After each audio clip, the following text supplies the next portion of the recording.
मेरा नाम है मेहरुनिशा। आपका मेरे चैनल पर स्वागत है। सुनिए आज एक नौजवान की कहानी जिसने अपनी ज़िंदगी को खुद ही अज़ाब बना लिया।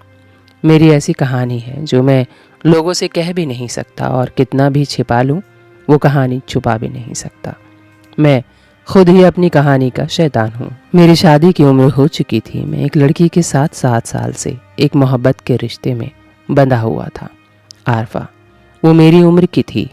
वो इंतज़ार कर रही थी कि कब मैं अपने घर वालों से बात करूं, कब उसके घर रिश्ता लेकर आऊं। मगर मैं शायद किसी और ही तलाश में था, क्योंकि सारी ज़िंदगी के लिए मुझे हमसफ़र चुनना था तो बेहतर ढूंढ रहा था। अक्सर मैं अपने दोस्तों से ये बातें सुनता आ रहा था कि कम उम्र की बीवियों के बहुत फ़ायदे होते हैं। एक तो वो डर और झिझक की वजह से बहुत कम बोलती हैं, उनको ज़्यादा दुनियादारी की समझ नहीं होती। जिस रंग में उसको रंग दो उसी रंग में रंग जाती हैं। अपने शौहर का हर हुक्म मानती हैं। उसका दिमाग कच्चा होता है और वो डरी सहमी रहती हैं। अपने शौहर से उसके मुकाबले में बड़ी उम्र की बीवी या हम उम्र बीवी के बहुत नुकसान होते हैं। जैसे वे समझदार होती हैं, छोटे छोटे मामलों को बड़ा बड़ा कर पेश करती हैं, घर में लड़ाई झगड़ा करती हैं और पूरे घर पर अपना हुक्म जमाना चाहती हैं। अपने दोस्तों की इन्हीं बातों को सुनकर मैंने फैसला कर लिया था कि मैं अब आरफा से शादी नहीं करूँगा, बल्कि छोटी उम्र की लड़की से शादी करूँगा। इसीलिए मैंने अपने घर में अपनी अम्मी को बोल दिया कि मैं किसी कम उम्र की लड़की से शादी करूँगा, तो आप मेरे लिए कोई कम उम्र की लड़की देखें। मेरी बात सुनकर मेरी अम्मी मेरा मुंह देखने लगी और कहने लगी, कैसे बेशर्म जैसी बातें कर रहा है। अरे छोटी उम्र की लड़की का पता नहीं घर को संभाल पाएगी या नहीं। अपनी उम्र के हिसाब से लड़की लेकर आएगा तो वह हमारे घर को भी संभालेगी और तुझे भी संभालेगी। लेकिन मैंने अम्मी की एक नहीं सुनी। मैंने कहा शादी करनी है तो कम उम्र की लड़की से ही करनी है, नहीं तो मैं शादी नहीं करूँगा। मेरी खुद की उम्र 34 साल की हो चुकी थी। मुझे बीवी चाहिए थी कम उम्र की। मैं अपने घर का इकलौता बेटा था। मजबूरन मेरी माँ को मेरी बात सुननी पड़ी और उन्होंने मेरे लिए कम उम्र की लड़की ढूंढना शुरू कर दी। और इधर मैंने आरफा से कहा कि अम्मी नहीं मान रही, वो अपनी ही पसंद की लड़की लेकर आएंगी, वरना उन्होंने मुझे कहा है कि वो जहर खाकर मर जाएंगी। आरफा ये सुनकर बहुत रोई। मैंने उससे माफ़ी मांगी और 7 साल का अपना रिश्ता आरफा के साथ ख़त्म कर लिया।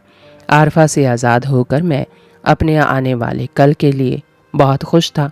इधर मेरी माँ मेरे लिए कम उम्र की लड़की ढूंढ रही थी और जल्द ही एक ऐसी लड़की मिल गई जो मुझे भी पसंद आई और मेरी माँ को भी। उस लड़की की उम्र ज़्यादा से ज़्यादा 17-18 साल की होगी।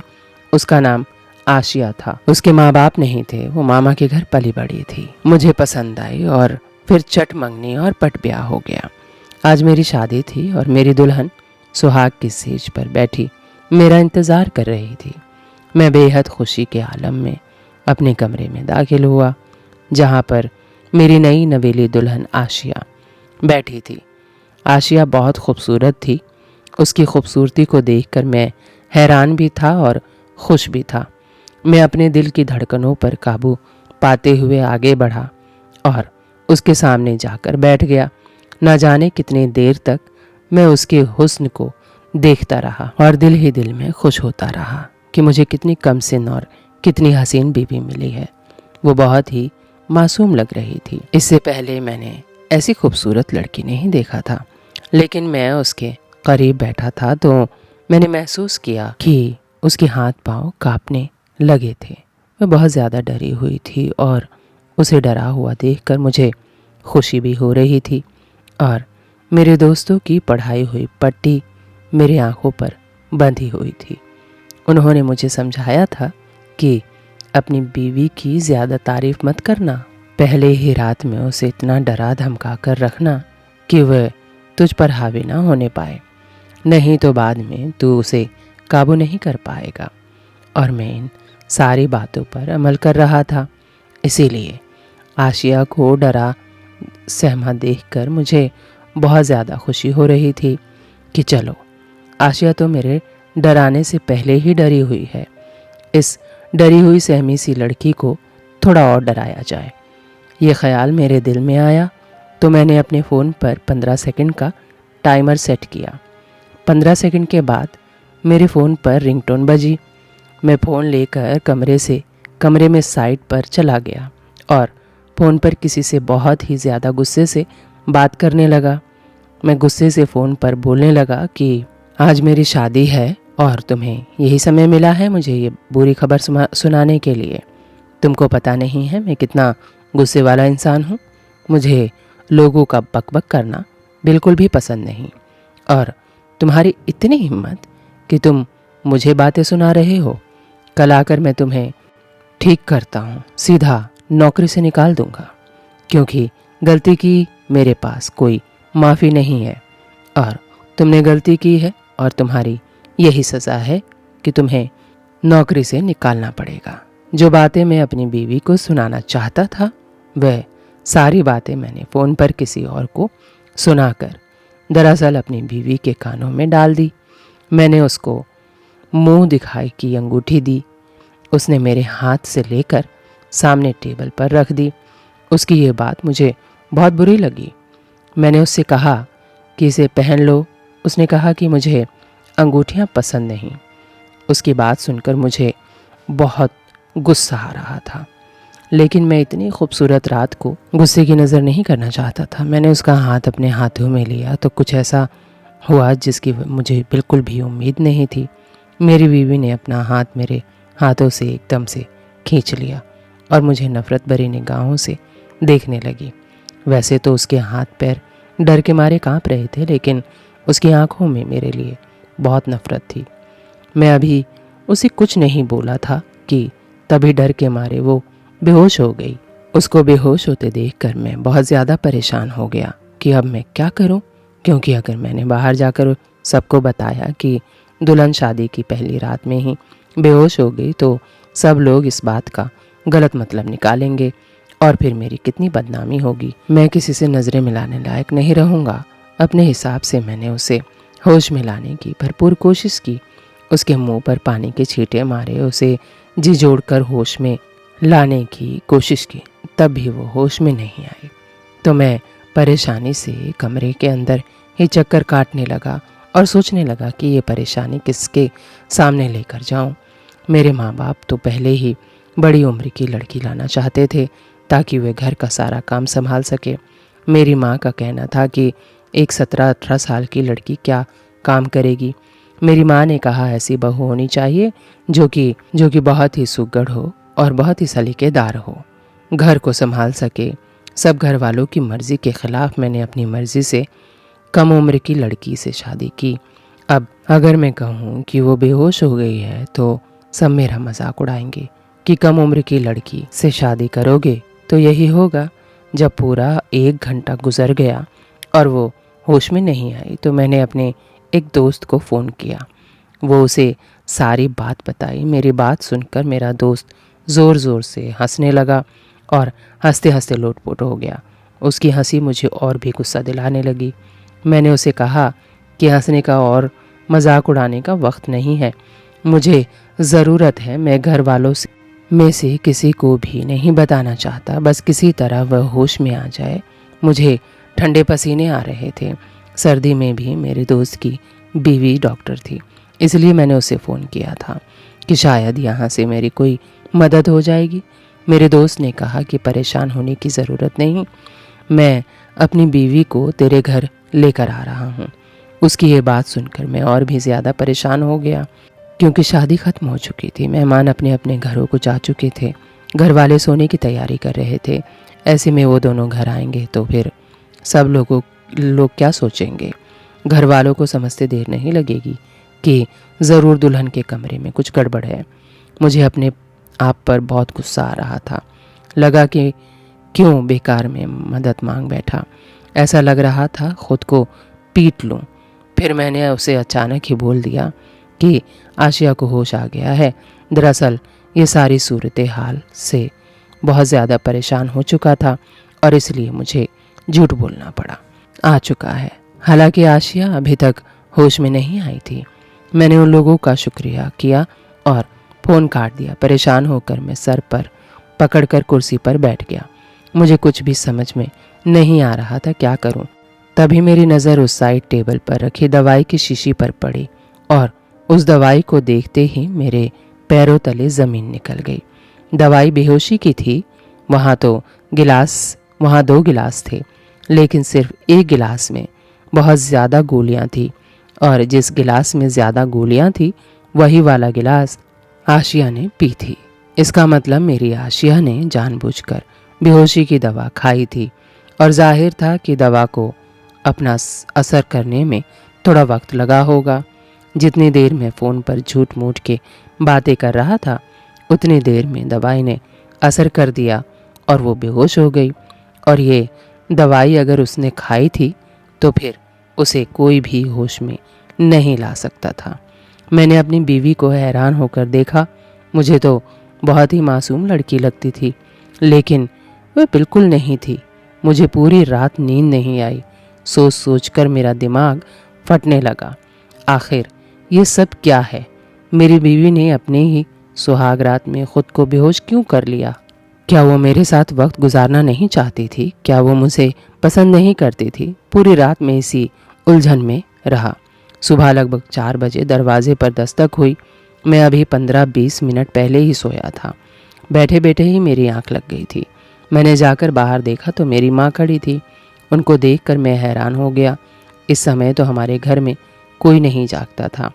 अम्मी भी सुबह को इतनी जल्दी नहीं जागती थी और आज तो शादी की कोई रस्म भी नहीं करनी थी, क्योंकि मैंने घर में पहले ही कह दिया था कि अब जितनी भी रस्में करनी है वह 1-2 दिन छोड़कर करेंगे, क्योंकि शादी के कामों के चक्कर में मैं बहुत ज़्यादा थक चुका था। अम्मी बोली, तुम अभी तक उस कमरे में क्या कर रहे हो? चलो निकलो बाहर। मैं हैरानी से अम्मी को देखने लगा। अम्मी, मेरी अभी अभी शादी हुई है। ये मेरा कमरा है। अगर मैं यहाँ नहीं होऊंगा तो कहाँ होऊंगा? मेरी बात सुनकर अम्मी बोली, ये हमारी ख़ानदानी रिवाज है कि शादी की पहली रात दुल्हा दुल्हन शादी वाले कमरे में बहुत देर तक नहीं रुकते। सुबह होने से पहले ही उन्हें कमरे से निकलना होता है, नहीं तो ताउम्र दुल्हन बीमार रहती है। अम्मी की बात सुनकर मुझे गुस्सा आने लगा। क्या अम्मी, आज के ज़माने में भी आप ये सब बातों पर यकीन करती हैं? मेरी बात सुनकर अम्मी ने मुझे एक ज़ोरदार डांट लगाई। मजबूरन मैंने कहा, ठीक है अम्मी, चलिए चलते हैं। अम्मी ने कहा, नहीं तुम जाओ, मुझे दुल्हन से कोई काम है। मैं टालने लगा। फिर अम्मी मुझे समझाने लगी। बोली, पता नहीं तेरे दिमाग में क्या भूसा भर गया जो इतनी कम उम्र की लड़की से शादी कर ली। बड़ी उम्र की लड़की होती तो उसे थोड़ी समझ होती। अब इतनी कम उम्र की लड़की लाए हो तो उसका ध्यान तो रखना ही पड़ेगा। जाकर देखो ठीक है या नहीं। इतना तो मैं बच्चा नहीं था कि मुझे माँ की बात समझ में नहीं आती। अपनी माँ का मतलब खूब समझ चुका था। अम्मी अंदर चली गई। मैं परेशान होने लगा, कहीं अम्मी को रात का सच पता न चल जाए। मैं कमरे के बाहर ऐसे खड़ा था जैसे हॉस्पिटल में कोई ऑपरेशन थिएटर के बाहर खड़ा हो और उसे पता हो कि कोई बुरी खबर ही मिलने वाली है। थोड़ी देर बाद मेरी अम्मी बाहर आई तो मुझे हैरान होकर देखने लगी कि तू अभी तक यहीं खड़ा है। फिर अचानक से मेरे कंधे पर थपकी देकर कहा कि तुम्हारी बीवी बिल्कुल ठीक है। मैं तो बेकार में ही शक कर रही थी। अम्मी के मुंह से ये बात सुनकर मैं हैरान हो गया कि अम्मी ने कैसे जांच लिया कि मेरी बीवी ठीक है या नहीं, हालांकि मैंने अब तक उसे छुआ भी नहीं था। जब मैं अंदर कमरे में गया तो अंदर का मंजर देखकर मैं भी हैरान था। आशिया के बिखरे हुए बाल, उसके होठों की फैली हुई सुर्खी रात की कुछ और ही कहानी बयां कर रही थी। शायद आशिया की यह हालत देखकर ही मेरी माँ पर सुकून हो गई थी। मुझे अब तक समझ नहीं आ रहा था कि आखिर ये सब क्या है। मेरी बीवी थोड़ा थोड़ा हिल रही थी, यानी कि उसे होश आ चुका था। जब वो उठी तो मुझे नफरत भरी निगाहों से देखने लगी। हद है, मैंने तो उसके साथ कुछ भी नहीं किया, फिर इस तरह वो मुझे नफरत से क्यों देख रही थी? पूरा दिन मैं आशिया से बात नहीं कर पाया। वो सबके साथ अब इतने प्यार से पेश आ रही थी कि पूछो मत। लेकिन जैसे ही उसकी नज़र मुझ पर पड़ती उसकी आंखों में नफरत भर जाती। हालांकि गुस्सा तो मुझे होना चाहिए था, लेकिन गुस्सा वो दिखा रही थी। शाम हुई, वो मेरे कमरे में आई। जब मैं उसे रात की बात पूछने लगा तो उसने मुझ पर टूटे हुए कांच से हमला कर दिया। मैं खुद को बचाने के लिए कांच को हाथ से पकड़ लिया था। मुझे बहुत ज़ोर से चोट आ गई थी। मैं तुरंत हॉस्पिटल चला गया। माँ ने बार बार पूछा क्या हुआ, कैसे लगी, तो उनको झूठ बोलना पड़ा कि बाथरूम का कांच लग गया। माँ हैरान थी कि आखिर कांच लगा कैसे। मैं पट्टी करा कर घर आया तो आशिया कमरे में नहीं थी। थोड़ी देर बाद वो कमरे में आई तो मैं उसे गुस्से में देख रहा था और सोच रहा था, कम उम्र की लड़कियां बीवी बनाने लायक नहीं होती, सब दोस्त झूठे हैं मेरे। तभी वो आकर मेरे पास बैठ गई। अम्मी कमरे में ही थी। उन्होंने आशिया से कहा, ख्याल रखो अपने शौहर का, मैं दूध गर्म कर देती हूँ, तुम लाकर इसे दे दो। आशिया ने हाँ में सर हिलाया और अम्मी के साथ किचन में। थोड़ी देर बाद वो गरम गरम दूध लेकर आई और कमरे को अंदर से बंद कर दिया। मैं उसे देखकर सोच रहा था, कितनी मासूम है लेकिन दिमाग से थोड़ी पैदल है। वो आई और मेरे पास बैठ गई। मैं उसे चुपचाप देख रहा था। उसकी हरकतें कुछ अजीब थी। उसने मेरी तरफ दूध का गिलास आगे किया। मैंने उसके हाथों से गिलास लिया। मैं उसको सवालिया निगाहों से देख रहा था और दूध पी रहा था। दूध थोड़ा थोड़ा गर्म था, इसलिए धीरे धीरे पी रहा था। दूध पीते ही मुझे चक्कर आने लगा, मेरी आंखें बंद होने लगी, सब कुछ धुंधला धुंधला होने लगा। तभी आशिया उठी और दरवाज़ा खोलकर बाहर चली गई। मैं उसे आवाज़ भी नहीं दे पा रहा था। मेरी आंखें बंद होने लगी और फिर मैं बेहोश हो गया। उसके बाद क्या हुआ मुझे खबर नहीं। जब मुझे होश आया तो मैं हॉस्पिटल में था। सामने एक नर्स थी जो मेरा ब्लड प्रेशर चेक कर रही थी। मैं आसपास नज़रें फिराकर देखने लगा। मुझे कोई नज़र नहीं आया क्योंकि मैं आईसीयू में था। मुझसे बोला नहीं जा रहा था। तभी नर्स ने मुझे देखा, बोली, तुम अब ठीक हो, खतरे से बाहर हो। तुम्हारी तो नई नई शादी हुई है, फिर तुम्हें जहर खाने की क्या ज़रूरत थी? क्या तुम्हारी शादी तुम्हारी मर्जी से नहीं हुई थी? मैं नर्स की बातें सुनकर हैरान हो गया। मैं उससे कुछ पूछता तभी वो बोली, लेटे रहो अपनी जगह पर, पहले पुलिस बात करेगी तब तुम्हारे परिवार वाले तुमसे मिल पाएंगे। फिर मुझे नर्स उठाकर व्हीलचेयर पर बिठाकर दूसरे रूम में ले गई जहां पुलिस की एक टीम थी और मेरी अम्मी खड़ी थी, लेकिन आशिया कहीं नज़र नहीं आ रही थी। मेरी माँ मुझे देखकर रो रही थी। तभी पुलिस के एक सिपाही ने कहा कि आपको कत्ल और फिर खुदकुशी की कोशिश करके जुर्म में गिरफ्तार किया जाता है। मैं हैरान हो गया, ये क्या बोल रहे हो आप? उल्टा मुझे मारने की कोशिश की गई, आप मुझ पर इल्ज़ाम लगा रहे हैं। पुलिस ने कहा, तुमको कोई क्यों मारने की कोशिश करेगा, उल्टा तुमने किसी की जान ले ली। तुम्हारे खिलाफ हमारे पास सबूत है। मैं बहुत ज़्यादा परेशान हो गया था, मुझे कुछ समझ में नहीं आ रहा था। मैं ज़ोर से चिल्लाया, बोला, आशिया को बुलाओ, वो ही मुझे मारने की कोशिश कर रही है। बेटा आशिया तो है ही नहीं, वो तो भाग गई। पुलिस ने बोला, दोनों माँ बेटे ड्रामा बंद करो और चलो हमारे साथ। पुलिस हमें थाने ले गई। वहाँ एक 17-18 साल का लड़का खड़ा था और आरफा की माँ खड़ी थी। उन लोगों ने ही हमारे खिलाफ एक FIR दर्ज कराई थी। जब मेरी निगाह आरफा की माँ पर पड़ी, मैंने उन्हें सलाम किया, पर वो मुझ पर टूट पड़ी। कहने लगी, इंस्पेक्टर साहब, इसे फांसी की सज़ा दीजिए, इसने मेरी बेटी और उसके बच्चे का कत्ल किया है। मुझे एक के बाद एक झटके मिल रहे थे, मैं पागल हो रहा था। आशिया कहाँ थी? आरफा को क्या हुआ? उसका और मेरा रिश्ता तो महीनों पहले ख़त्म हो गया था। ये सारे सवाल मेरे मन में उबल रहे थे। तभी पुलिस ने मुझ पर लगे सारे आरोप शुरू से पढ़कर सुनाने लगा कि आरफा माँ बनने वाली थी, तभी तुमने उसे धोखा दे दिया। शादी करने को मना कर दूसरी लड़की तलाश करने लगे और वो ये सदमा बर्दाश्त नहीं कर पाई। उसने ख़त में सब कुछ लिखकर खुदकुशी कर ली। वो 2 महीने पेट से थी। बच्चे का DNA टेस्ट करने पर वो बच्चा तुम्हारा ही था। फिर मैंने पुलिस से कहा, लेकिन मेरी बीवी कहाँ है?